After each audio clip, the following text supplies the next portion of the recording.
Nobody knows your name. They're not supposed to. That's how this works. What they need to know is this. 3 days ago, you were promoted. Not the kind of promotion they announce at office meetings or celebrate with champagne. The kind that comes with a locked briefcase, a new security clearance so high it doesn't have a name, and a handshake from someone whose face you'll forget the moment they leave the room. The briefcase is sitting on your desk right now. Heavy, government-issue leather. Combination lock. Inside, there's a single folder with a typewritten label that says MKULTRA and a classification stamp you've never seen before. Below that, in smaller letters, behavior modification, full operational control. That's you now, full operational control. You're wearing this hoodie because you want to feel normal for just a few more minutes before you open that folder. White fabric, red letters, I know stuff. A joke gift from a friend who doesn't actually know what you do for a living. The irony isn't lost on you. Let me tell you what happened when you opened it. The first page is a memo dated April 13th, 1953. It's from Alan Dulles, Director of Central Intelligence. The language is bureaucratic, clinical. Authorization for covert testing of chemical and biological materials on human subjects for purposes of behavioral modification and intelligence extraction.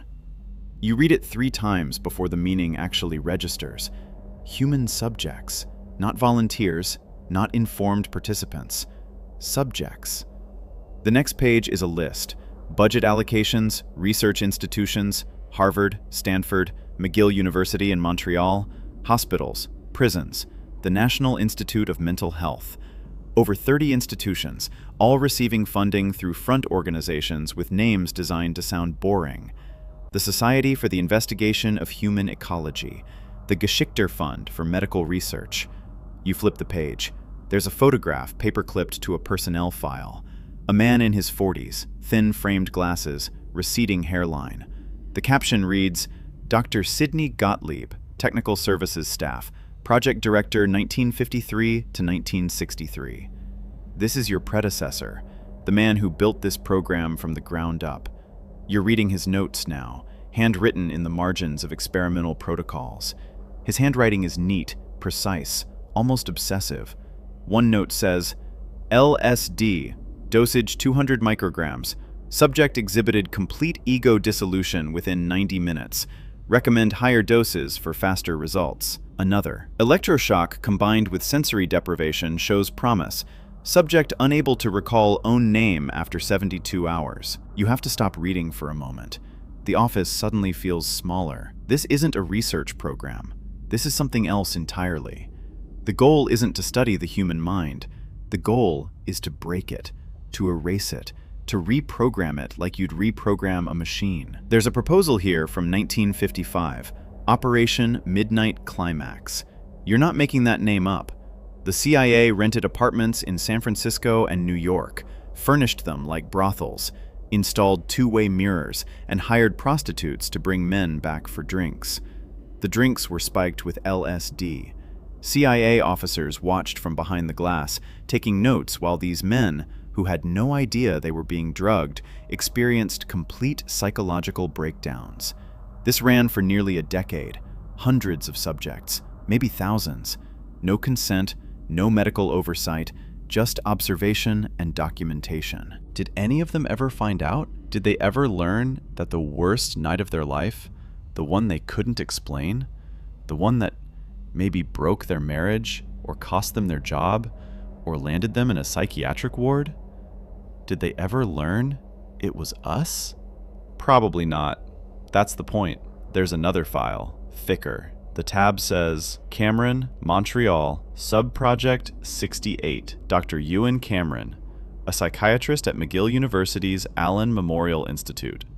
Respected, published, a former president of the American Psychiatric Association. The kind of man whose credentials make you trust him automatically. He called his technique psychic driving. Patients admitted for depression or anxiety would be put into drug-induced comas for weeks. When they woke, Cameron would strap them to a table, put headphones on them, and play the same recorded message on loop, the same sentence, over and over, for 16 hours a day, sometimes for months. The messages were things like, "You are a good wife and mother." Before he could implant these new thoughts, He had to erase the old ones. Electroshock, massive doses, 30 to 40 times the standard treatment, combined with LSD, combined with sensory deprivation, combined with paralytic drugs that left patients unable to move, unable to speak, unable to do anything except listen to that voice in the headphones telling them who they were supposed to be. Some of them forgot their own children. Some forgot their own names. One woman, after treatment, couldn't recognize her husband of 20 years. She had to be taught how to use a toilet again, how to eat with a fork. Cameron called this depatterning, breaking down the existing personality to rebuild it from scratch. We funded this for years, hundreds of thousands of dollars, and when it was over, when the patients and their families started asking questions, we classified everything and walked away. There's one case you keep coming back to, Dr. Frank Olson, a civilian biochemist working for the Army at Fort Detrick. In November 1953, he attended a CIA retreat in rural Maryland. During dinner, Sidney Gottlieb spiked the after-dinner liqueur with LSD, didn't tell anyone, just watched what happened. Olson had a complete breakdown. Days later, he was in New York City, in a hotel room on the 10th floor, with a CIA psychiatrist who was supposed to be monitoring him. At 2:30 in the morning, Olson crashed through the window and fell to his death on the sidewalk below. The CIA called it suicide, gave his widow a condolence check, and a story about mental illness. She didn't learn the truth for 22 years. And here's the thing that keeps you awake. Olson wasn't even a subject. He was a colleague, one of us. If they do that to their own people, what were they willing to do to strangers? The documents are deliberately vague, but there are numbers scattered throughout. Sub-project proposals, budget line items, estimates, at least 149 sub-projects, hundreds of researchers, thousands of test subjects across military bases, prisons, hospitals, and universities. Some knew they were participating, most didn't. Mental patients were dosed for months without their knowledge. Prisoners were offered reduced sentences in exchange for participation, then given experimental drugs that hadn't been tested on animals. Drug addicts in Kentucky were given LSD for 77 consecutive days. The researchers wanted to see what would happen. What happened was exactly what you'd expect. Psychosis, permanent psychological damage, in some cases, death. And every single case was documented, photographed, measured. There's one more document. It's dated January 31st, 1973. A memo from Richard Helms, then director of the CIA, to the Chief of Technical Services. The subject line is MKULTRA files, destruction authorization. It's 2 paragraphs. The first authorizes the destruction of all operational files related to MKULTRA. The second says, this action is taken to preclude discovery of the scope and nature of activities conducted under this program which would be detrimental to agency interests. Translation, burn everything before Congress finds out. Sidney Gottlieb, the project director, personally oversaw the destruction. Thousands of pages, photographs, film reels, medical records, gone, incinerated. They missed some financial documents. That's how we know as much as we do. You can't actually erase something like this, not completely. There's one document left at the bottom, a personnel assignment. Your name is on it. Full operational control effective immediately. You're supposed to decide what happens next, whether any of this gets investigated further, whether anyone gets held accountable, whether the victims, the ones still alive, ever learn what was done to them.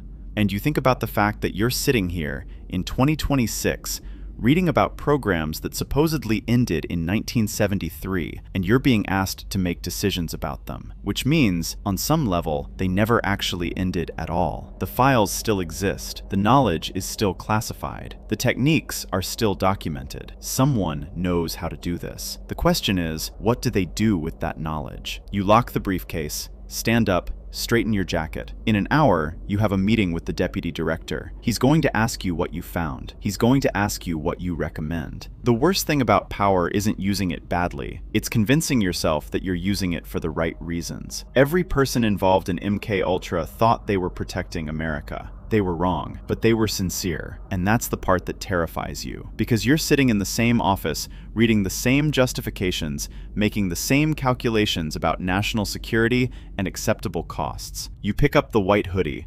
I know stuff. What a joke. The more you know, the less certain you are about anything. You fold it and put it in your desk drawer. When you leave this office, you'll be wearing the suit. You'll sit in that meeting and you'll give your assessment and you'll make your recommendations. You'll use the right language. You'll cite the appropriate precedents. You'll sound professional and measured and responsible, but you'll remember this moment. It's not what you know that matters. It's what you do with it. Nobody knows your name. They're not supposed to, but now you know what you know, and that's going to have to be enough. Subscribe. Trust me, I know stuff.